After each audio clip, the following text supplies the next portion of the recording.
Good morning, welcome along to this meeting, which is hearings for the Donovan Park Reserve Management Plan. We've no apologies, but should note that Councillor Boyle is joining us on Zoom. Welcome along. Hi.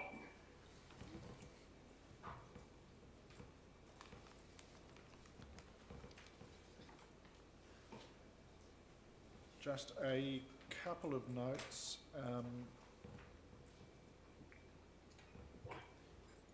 That we need to receive the report, receive the submissions and summary, receive the late submission from Louisa Callaghan and note the hearings schedule. And we can do that before the hearing and come back to 5 afterwards. And noting that, we should also recognise that Jack King is here instead of Julie Manson on behalf of Rugby Southland. And we've also had note that even though we can accept Louise O'Callaghan's written submission, that she's unable to be here to speak to it this morning.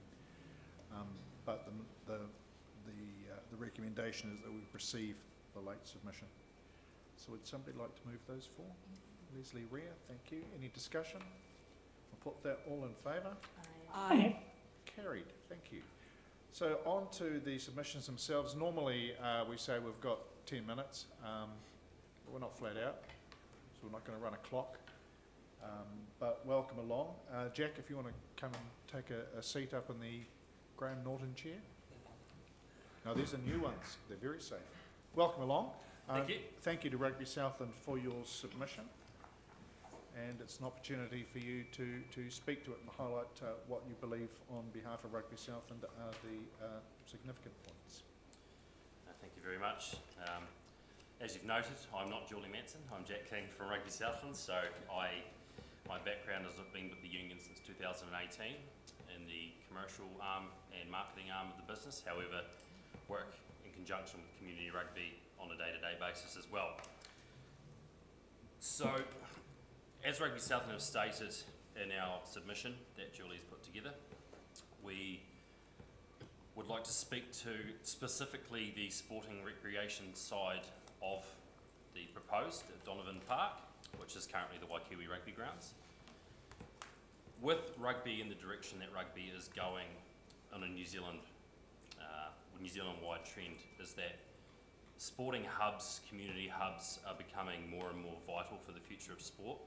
We're seeing less and less smaller clubs, but what we're starting to see is local government and funders and national government wanting to see sports work together in community hubs where it brings, in this example, what we'd like to propose that they retain Waikiwi Rugby Field's space that they currently have. The reason being is that we've identified, and Waikiwi Rugby Club have also identified, that there's an opportunity for it to become Invercargill's, North Invercargill sporting recreation hub and community area. When you look at an aerial map, there's only one space that really sings out showing that there's space for it, and that currently is the sports fields at Donovan Park on the left-hand side of the driver. If that were to go, where is future sport and community hub going to be in North Invercargill? Especially if one of the council's proposed goals is in growing that space with family homes and construction. Currently there are 2 rugby fields there that are used during the winter sports by 2 senior teams on a typical day, up to 2 teenage teams on a typical day, and up to 25 junior teams on a typical day. So you can have a large number of games happening there on any one given day. The fields are also used by Rugby Southland representative teams, touch rugby teams, for the reason being is that they are good fields, they are good draining, they are better for health and safety. We don't have to worry so much about Waikiwi's rugby fields in the winter as we do with other fields around the city due to drainage issues and people injuring themselves. So naturally it lends itself to being a key Invercargill sporting hub in the future.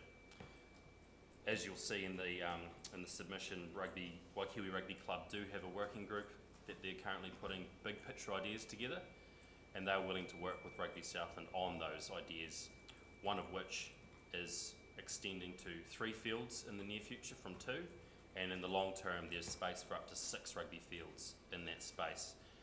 I say rugby fields, but it's worth noting these can be rugby league fields, touch fields, football fields, astroturf, all-weather surfaces that can assist in the growing area of the game.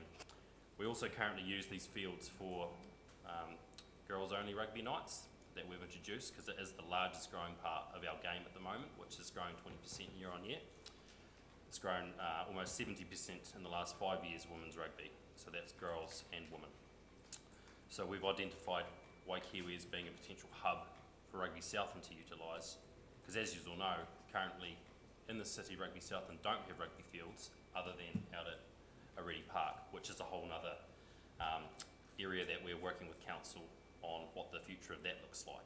So really, in a summary, the land that is there currently used by sport, it's vital, in our opinion, for sport, not just rugby, but Invercargill and North Invercargill in general, that should be retained and considered to be developed into something that will benefit healthy lifestyles and be a community hub for sports community groups in the future.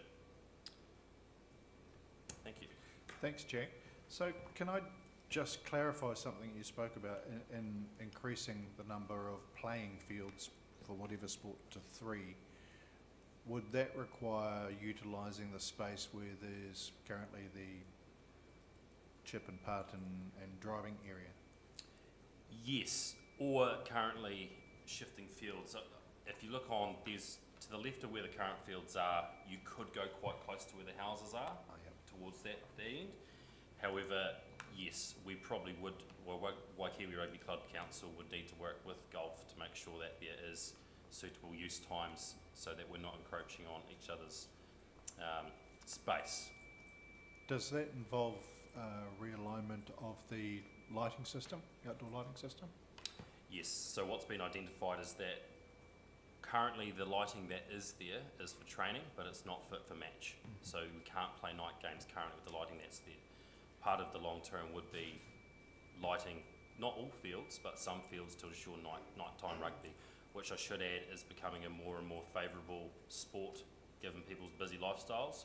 We're seeing more and more senior teams and parents wanting to play after school rugby in the winter. And as you know, we don't have a lot of daylight. So lights would be vital in that, yes. You talked about participation numbers increasing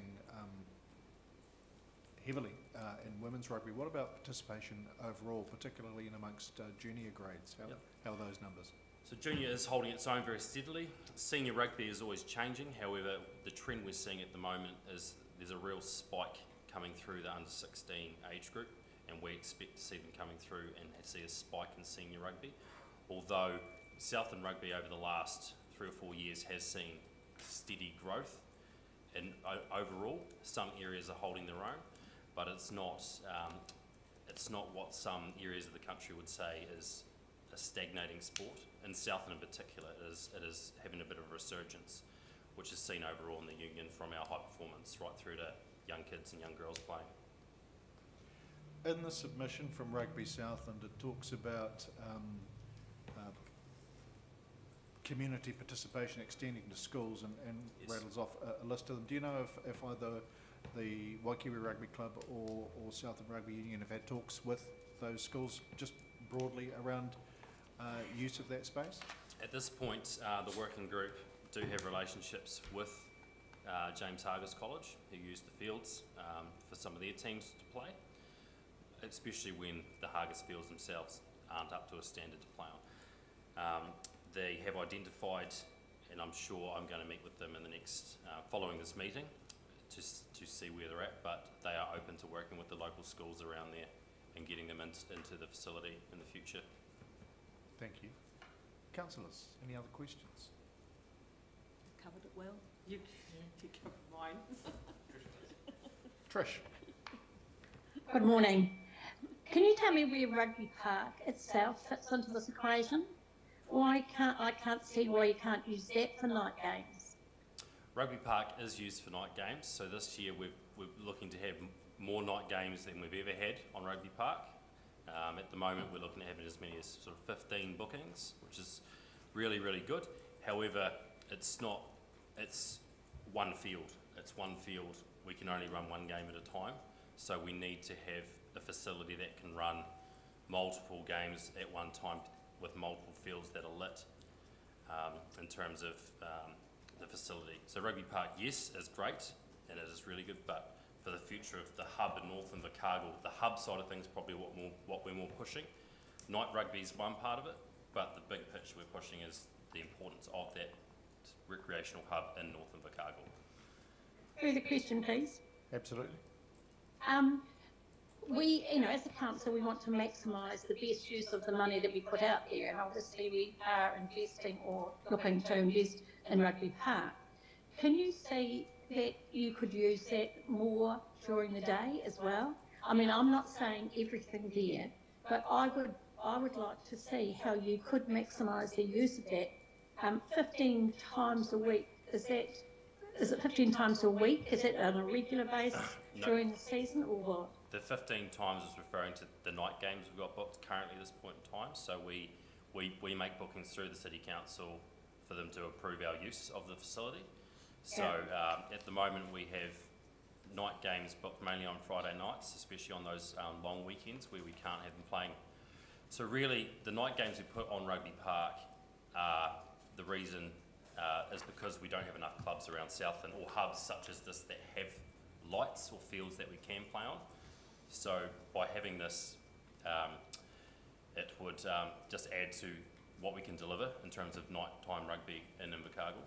But the light side of things, while being something that would be nice, the main thing we want is to retain those six, potentially what could be 6 rugby fields in North Invercargill for football and soccer and league and touch in the future. Thank you, but I would like you to consider that there could be further use of Rugby Park on a regular basis. 100%. Not just the Friday nights. Yes, no, we couldn't agree more. From a Rugby Southland point of view, we want to see Rugby Park utilised to its maximum, yes. Thanks. Thanks, Councillor. Just clarifying that if those night games were being looked at the Waikiwi site, it's going to involve an upgrade of the lighting system and a whole lot of community consultation and engineering around light spill. Yes. But that's another matter for another day. Yes, yes. Look, thanks, Jack, to Rugby Southland for the submission and the points you've made, and we appreciate you giving up the time to come along this morning. Thank you for hearing me. Thank you.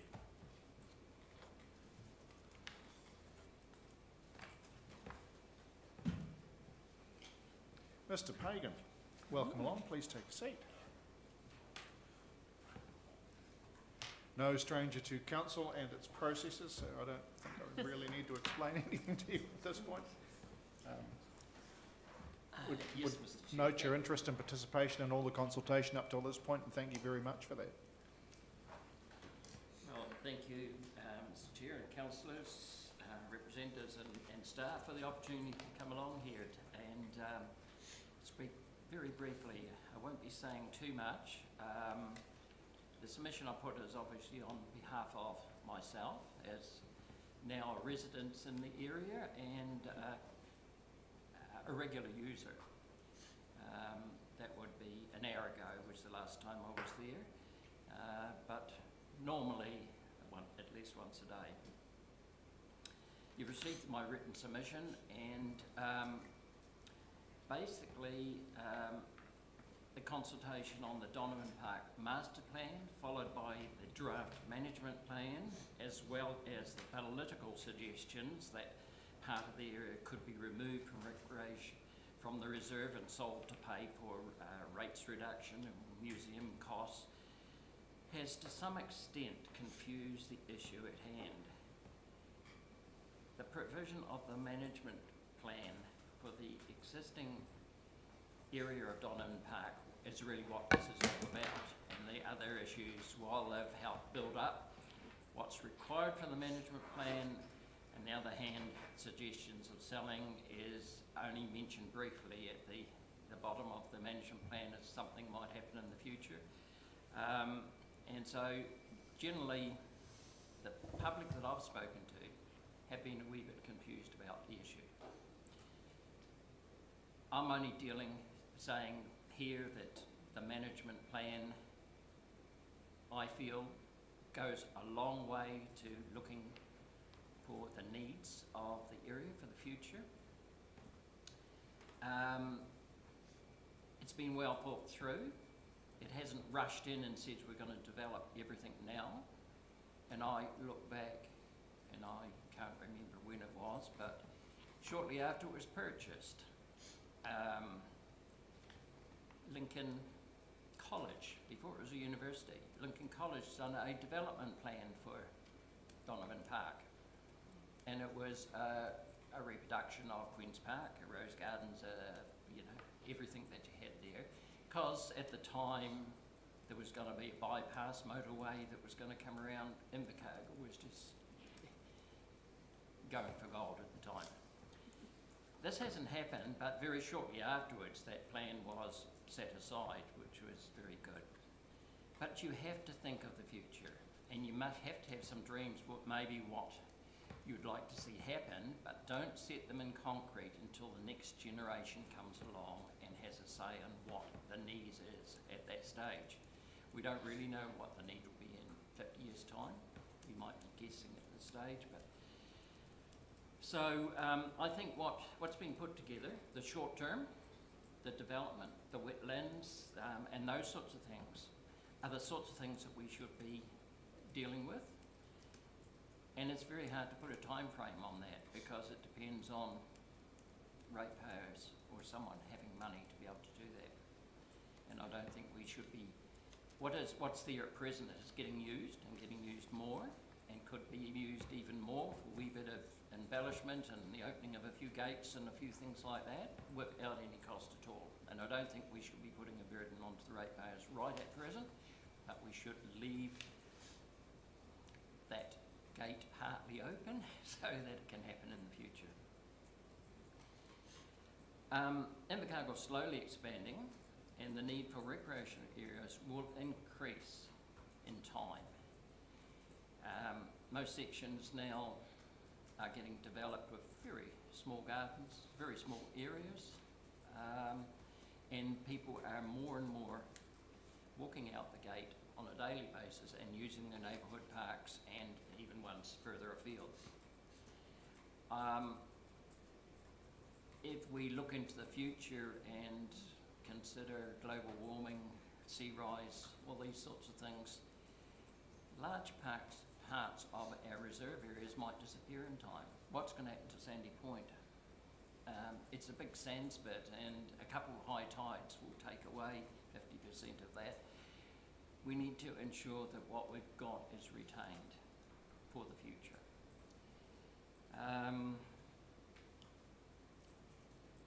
The issue of selling the family silver to pay for one-off rates reduction is something that has been considered in the past for other areas. Those that have been around long enough, and it was even before my time, the suggestion of selling off Calvin Street on Queen's Park, put houses along there, you know, we could make money, and that was suggested, I don't know, probably 70 years ago.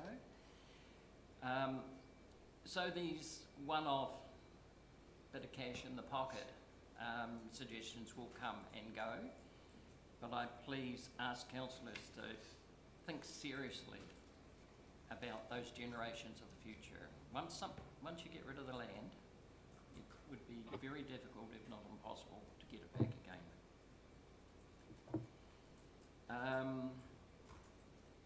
I think that's about all I need to say.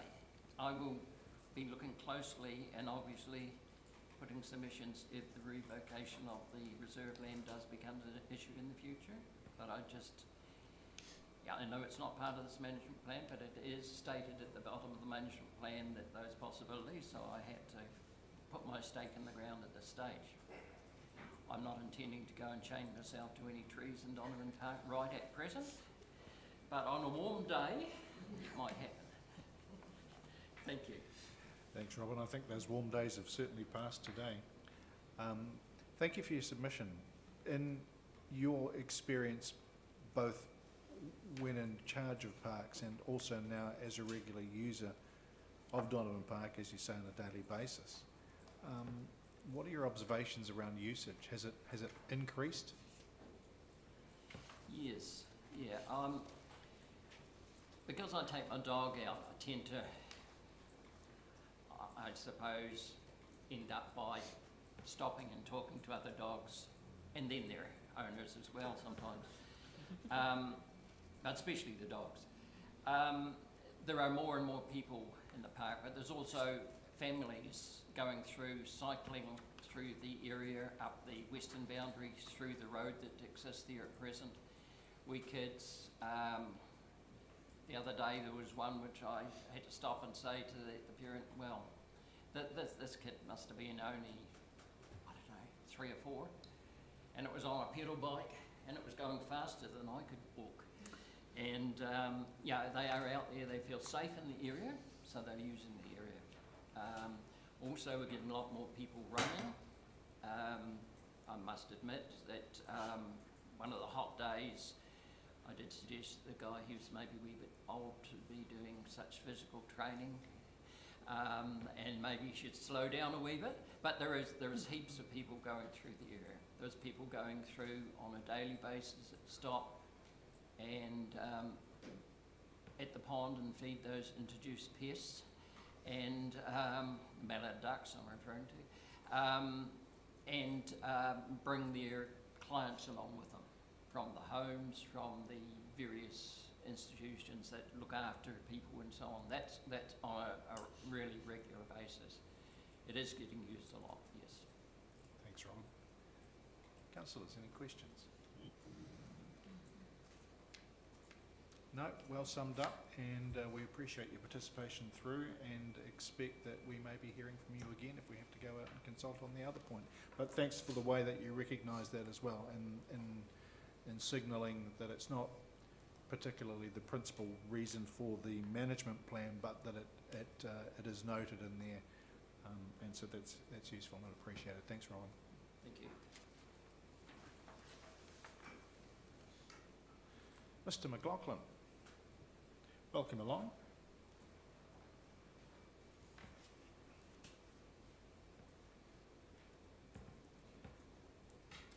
Thanks for your submission. We've had a chance to have a look through it. As you've heard, it's not the principal reason for the hearing. It's more over the management plan, but we do recognise the points, and the time is yours to address the committee. Thank you. Great. Thanks for the opportunity. And I sort of concur with the 2 previous speakers on several things, really. One, I'd be horrified if the rugby grounds or any of that flat land that's been developed into ground space was taken away for housing. That would be a really backward step. And the other point that the last gentleman made, that the city's growing, and you can see that Invercargill development, you could see a day when that could all shift right across into the housing right across to the Crofties Bar is. And on the other side, you could see that there would be houses all the way from Donovan Park right across to the North Road. Be a lot of housing, a lot of people. And what all those people would need would be a green space. And we have a green space.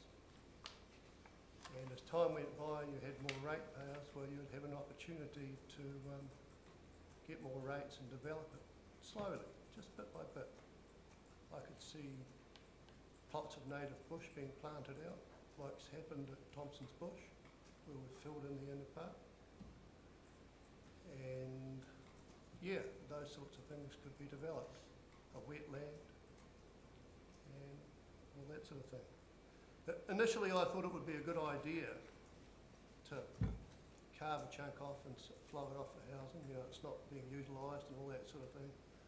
But again, that development part where the city's growing and that end of the town is growing, and there's not that much facility there.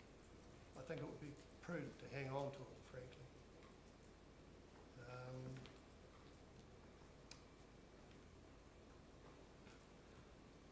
The idea that we need sections there, I think, is not really true. There's plenty of sections still for sale either side of the park, and there's plenty of land that could be developed there other than using public land. And also there's a lot of room for development down the south end. There's still sections for sale in the Ascot area and down by the Marai. And the other area that surprises me is all the land around the hospital that's sitting there vacant and underutilised, either side of the road, and where the pine plantation, that small sports ground is. I really do think there could be a subdivision going there too. I don't know who owns it, I don't know whether the council owns it or whether the hospital board owns it. But it's just a complete waste of space, as well as an ugly old hospital sitting there all boarded up that needs knocked down too. So yeah, there's plenty of opportunity for development without taking that land, frankly.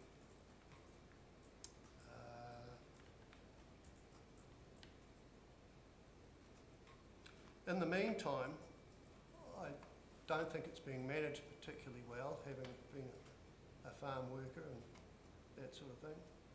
There's 3 blocks there that have never been grazed in my lifetime in the city, 7, 10 years. It would simply require a man with a chainsaw to take down some of the fallen trees and chop them up for firewood and stand the fence up, and then you could graze it and tidy it up.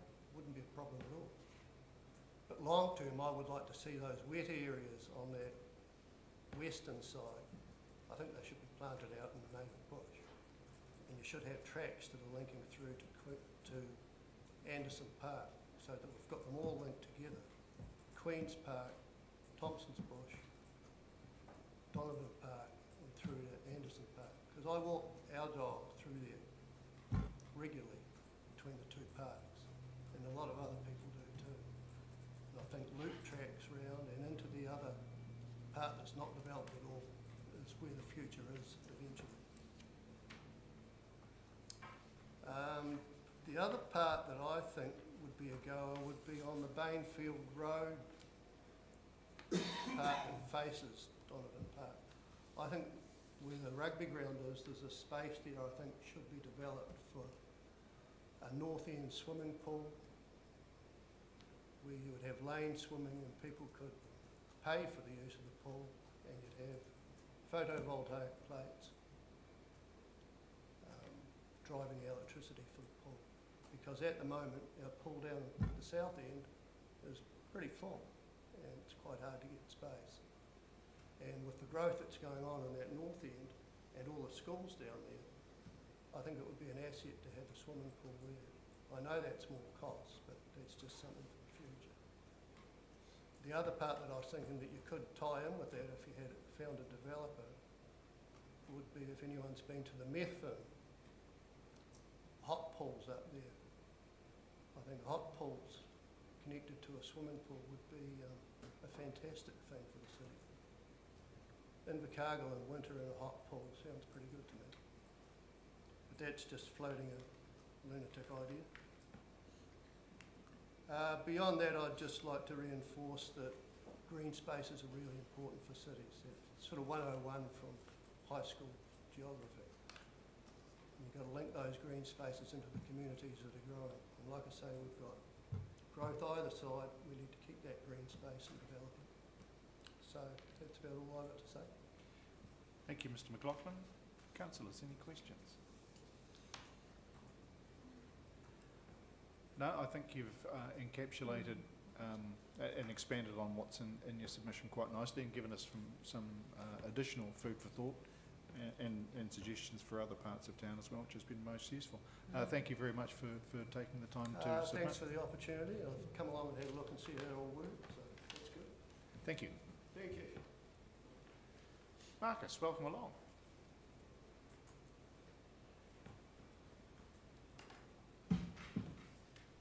Submitting on behalf of Chairman Horrell, who's on leave at the moment, and a very full submission from Environment South, and thank you very much for that. Time is yours to speak to it and add to it and point out what you think are the most salient points. Thanks very much. So kia ora, Marcus Roy from Environment Southland. So as mentioned, the Chairman's not available, and also the Chairwoman of the Policy and Strategy Committee was unable to attend as well due to conflict of interest with yourself. So you're left with me. So effectively, I'm here just to present, I guess, a technical overview of the submission, not a political view. We had a bit of a clash today with select committee presentation on the Water Services Bill at the same time, so executives on that process, and I'm left with this one. So effectively, the framing for the Environment Southland position was around the regional policy statement, which sets that regional direction around how Southland grows and develops and everything is utilised. We've effectively identified 3 key points, which I'll speak briefly to. I'm not going to go through each of the points in detail. I'll leave that to the panel who've read the submissions to work through that.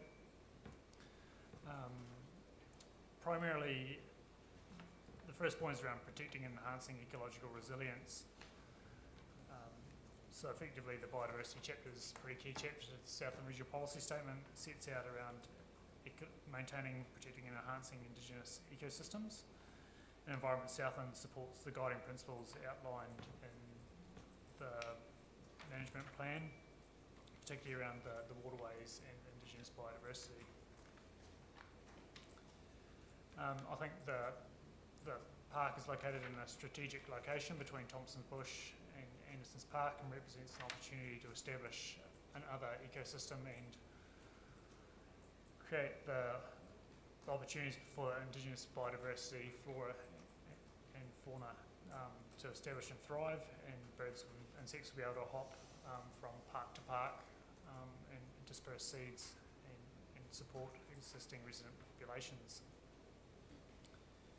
So we recommend that the master plan should identify areas and pockets of Indigenous vegetation to support that, but also incorporate some pest management planning around how to incorporate and enable those species to thrive once they are present on the site.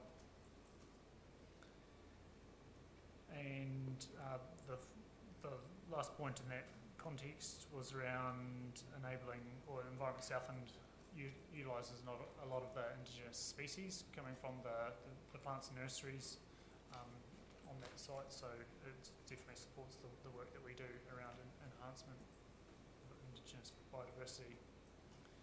In terms of urban water quality, Environment Southland supports the actions to establish wetlands on the site.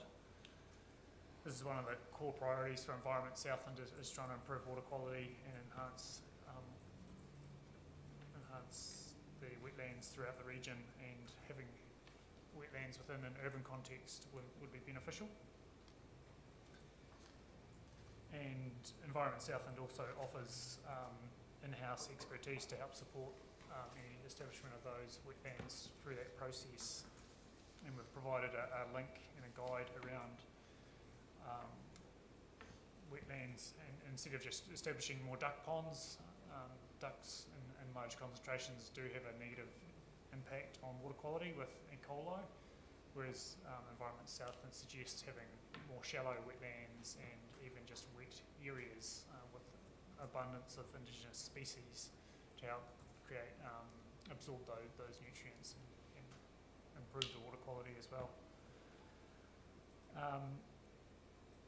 It was identified that in the master plan, between the overlays of the pipes, there was a pipe proposed to be running through the wetland area, and just suggest that some future planning around the location of those wetlands around infrastructure is considered, just so that you don't have to go in and replace and fix pipes when they are due for renewal. Final topic to highlight to the panel today is just around the climate change. So effectively establishing wetlands and retaining areas for groundwater replenishment will help support climate actions over the long term, and there's a perfect opportunity in Donovan Park there to facilitate that. And in addition to forested areas are well known to help regulate temperature and provide ecosystem resilience and support the long-term time frame of the management plan being proposed 30 plus years. I think it's a good long-term view and creates a good vision for the future for the region. So happy to take any questions the panel may have of the Environment Southland submission. Thanks, Marcus. Appreciate the submission and the detail, actually. I found it quite fascinating and a learning from my perspective, because I was excited at the potential of developing a wetland in the area, but to have reinforced actually, as Mr. Pagan did, that the ducks are an introduced pest, and a shallower water level in the wetlands would be a more beneficial outcome was really useful. Bristol staff probably realised that from an elected's perspective. It was like, oh. And also appreciate the offer of support of expertise from within ES for that wetlands development. That's wonderful, thank you. Councillors, are there any questions? Pania. Oh, just one question. Just really around the wetlands, is there any specific area within Donovan Park that you think would be of benefit for the wetland development? Through you, Chair, effectively, no, we haven't been to that sort of level of detail yet, but I'm certain that the wetlands team within Environment Southland would be able to help support any thinking around that. Anything would be beneficial to improving water quality, but yeah, there's certainly no doubt places that would be best identified for that, instead of blocking swales, more flatter areas where you can have large dispersal of graduating depths would probably be more beneficial. So yeah, I'm sure the team of technical experts would be able to help in that sense. Okay, Just checking on that, Cassie, the plans that were drawn up as drafts identified the area that was essentially used as car parking during the AMP show as a potential area for developing a wetlands. Is that correct? Through you, Chair, yes, and slightly south of that space. Yep. Yep, thank you. Any further questions? If not, thank you, Marcus. Appreciate it. It's a busy time, so thank you very much for coming along this morning. So, Cassie, as the writer of the report, if I can come back to you for a moment. The submissions that we've received and that our submitters have spoken to this morning have really just enhanced what it is that's in there. Is there anything you feel hasn't been captured in the summary that should form part of the specific feedback that goes to the Wellbeing and Regulatory Committee? Apart from what we've already got in there? Yeah, nothing's been raised that hasn't already been considered through the other submissions and within the discussions through the consultation process. Councillor Soper? Oh, thanks, Mr. Chair. I was just going to say, as a supplementary, can Cassie just remind me, where is the sewer pipe? It's identified by a couple of the submitters as being located in the area intended to be a future wetland. I might need to just double check that with the Three Waters team. They've identified those pipes, so we'll just double check whether that's one to be retired or if it's It'd be retained. really good to highlight it even more clearly on a future map. Yep. Thank you. Thanks. Thank you. Any other points, councillors, that you feel that need to be included in the recommendation to Community Wellbeing and Regulatory next month? No. If not, there's really no need for recommendation 5. That being the case, thank you very much for your time this morning. The quality of submissions has been really good and useful for the purpose. And again, it's worth pointing out that the talk around potential subdivision development, timing of that was not ideal because it did conflict with our consultation around the management plan, but that is an entirely separate process, but we do recognise the comments that have come forward this morning. Thank you very much. Councillors, there being no further business, I'll declare the hearing closed.